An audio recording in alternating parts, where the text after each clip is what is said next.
All right, so we have like 8 questions. Wow. Let me share my screen. And here we go. You should see my screen. Right, so first one. KMM, do you have an experience with Flutter and Dart? Is Dart close to Kotlin? It's equally modern language from what I checked. Yeah. All right. So I used Flutter and Dart before Android shows Jetpack Compose to the audience. I used that because I really like declarative way of making UI. Dart is very modern language. No, maybe not very modern because it's very popular right now, but it's not quite new. But yeah, it receives a lot of love right now. In my opinion, Kotlin is easier, and it has you can probably deliver things faster in Kotlin than in Dart, and then the Dart has this annoying thing at the end of the line called semicolon that Kotlin is not using anymore. Yeah, but still it's modern language and it's working with Flutter very well. But as I said during presentation, Flutter and KMM, it's a little bit different because KMM helps you with transferring your business logic to one source code, and Flutter is framework for like the ring, like from Lord of the Rings, one to rule them all, just to have one code base and run on everything. So a bit different, but yeah, both awesome. It's weird that Google like supports and also co-creates both. So it's interesting to see the development of events. Yeah, Google is doing a lot of projects that that are mixing each other during the Golang years. Also. A lot of languages from Google. Yeah. Right. So I guess we have some answer. Thanks a lot. About enum serialization, a similar problem is with sealed. For me, I think. Yep, for Andrzej. Is with sealed classes. Some clients may also not know new subclasses of some sealed class. What would you advise? Yeah, so of course I came across this issue too, and I've already answered this on Slido. So if the person who asked still sees this page, then there is a link to another library I created very quickly during some train travel, and it's called Sealdified. It serves a very similar purpose, so it can also wrap an either a known sealed class or an unknown class and store it as a JSON element, as far as I can remember. But in this case, I haven't used this in production yet, so wouldn't like anyone to tell anyone to feel free to use it so easily. And however, you can experiment with it. Maybe you will come up with a better idea. At least there is a README you can read and check this out. So maybe I will write this link to that repository here on our chat on Zoom too. All right, it's under the same GitHub user, right? Yeah. Bright. Correct. Okay, thanks a lot. And now for Piotr. KMM, how did you convince your leadership to go into a library that has 2% of market share? Doesn't it scare some people off business-wise? All right, so this is something that I mentioned. It's because it's optional. So I built this proof of concept and check if we can share really minimum of the code, and if it's working, why not use on both targets? And then we were building more and more, and it just worked. So the answer is because KMM is optional.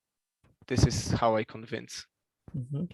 I guess the question also conveys this like question like it's not really popular, and what if it stops to be supported in some time because JetBrains sees, okay, 2%, let's kill it, you know. All right. Okay, that's interesting.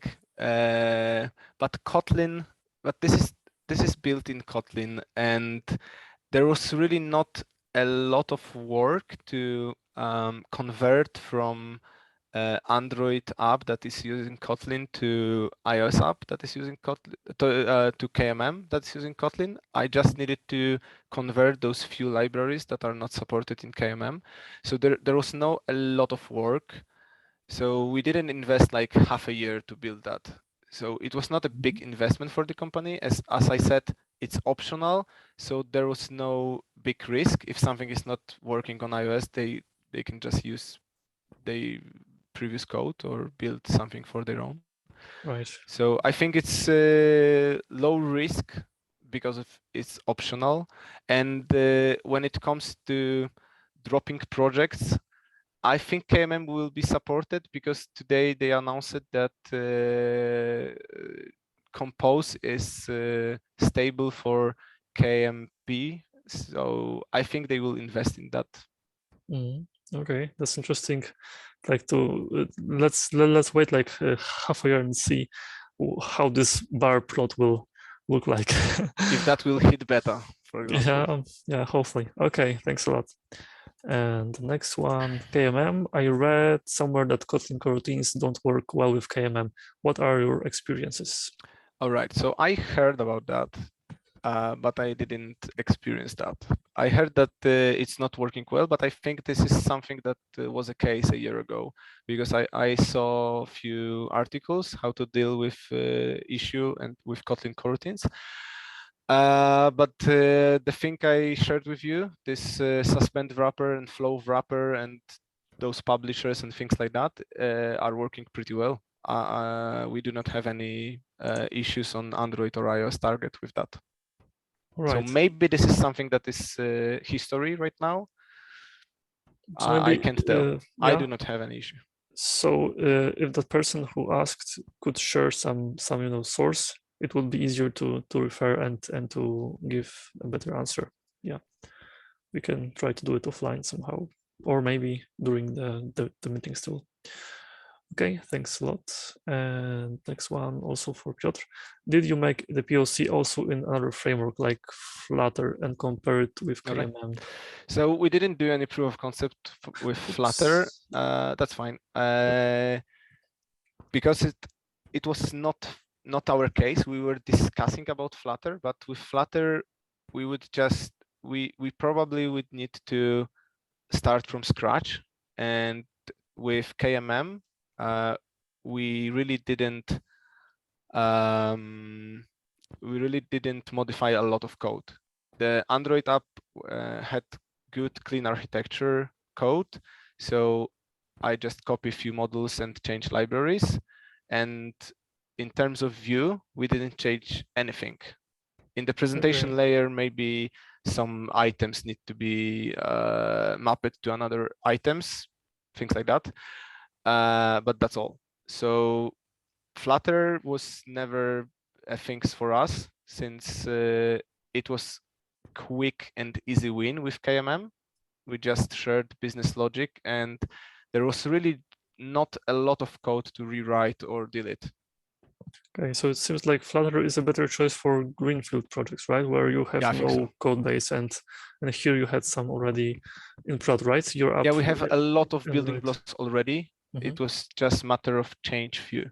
Okay, that's a nice, like, different, like, nice point of decision, basically, where to use which one. Okay, thanks. So next one, KMM, is there some library support for dependency injection like Hilt or Dagger in KMM? And I saw some comments about Coin, and we already showed it.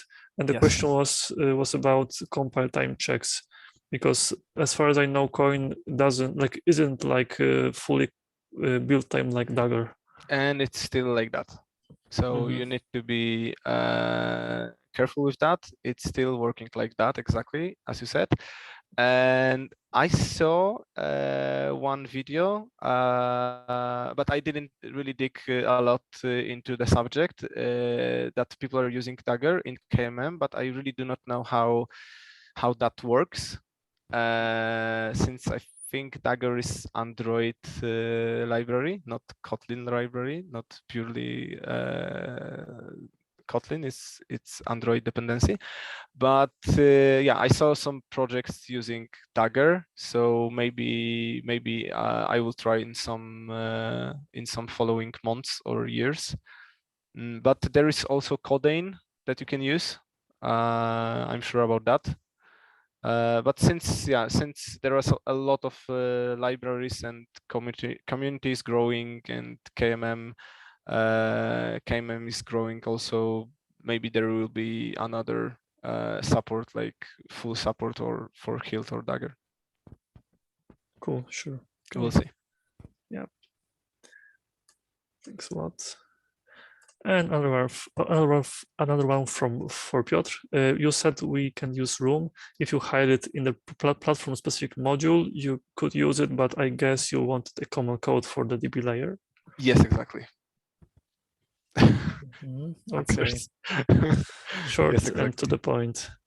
It's okay. common code, yes. So like you prefer to use some multi-platform library instead of using like two platform specific ones, right? It's just cheaper. Exactly. That's the beauty. That's the beauty of KMM. Yep. Okay. Cool. And the last one, KMM. I don't get why freeze is needed on iOS and is not needed for Android. Can you elaborate? Yeah, that's the hard one. Do you want to screen back to share it, or do you no, don't no, I don't. No, I don't need that. Okay. As far as understand the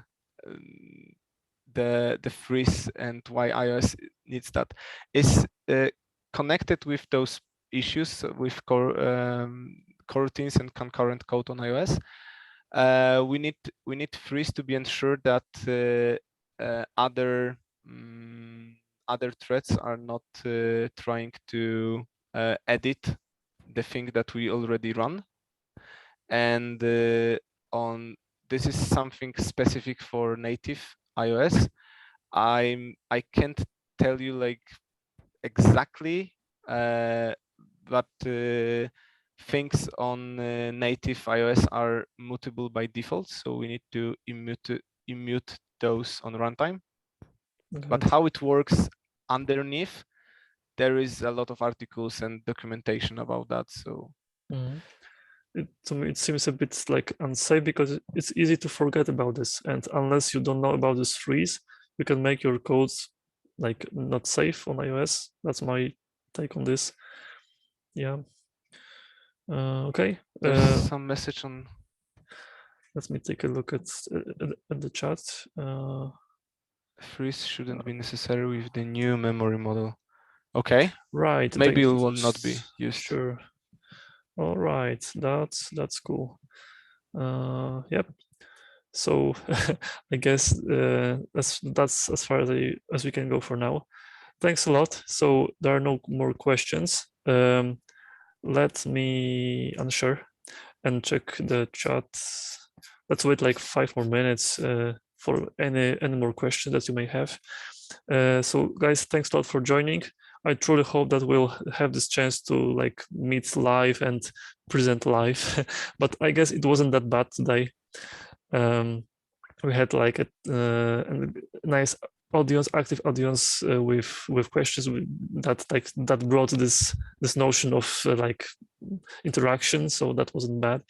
And yeah, I'm looking forward for hosting you like more often and glad to see that the community of Kotlin is growing around Tri-City.